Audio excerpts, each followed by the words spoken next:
Shin kun san dabbar da tafi kowace dabba hatsari? Dabbar da tafi kowace dabba hatsari ba wai tana da girma bane ko tana da ƙarfi, amma tana haddasa mutuwa ga mutane da yawa. Mosquito wato sauro shine mafi hatsari a duniya. Dalilin da ya sa sauro ya fi kowane dabba hatsari a duniya shine yana ɗauke da cututtuka kamar irin su malaria, fever, zika da sauransu. Waɗannan cututtuka suna kashe miliyoyin mutane a duniya a duk shekara.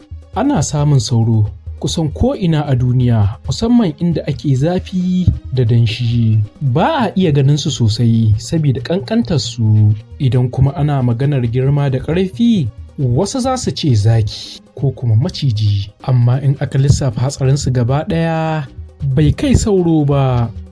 Muna godiya masu bibiyan mu ta shafinmu na Facebook na Exit Gangarida da kuma masu bibiyan mu ta YouTube Gangarida TV. Ku danna mana subscribe, like, sharing da zarar mun ɗaura wani sabon shirin. Mun gode da bibiyar mu da kuke yi.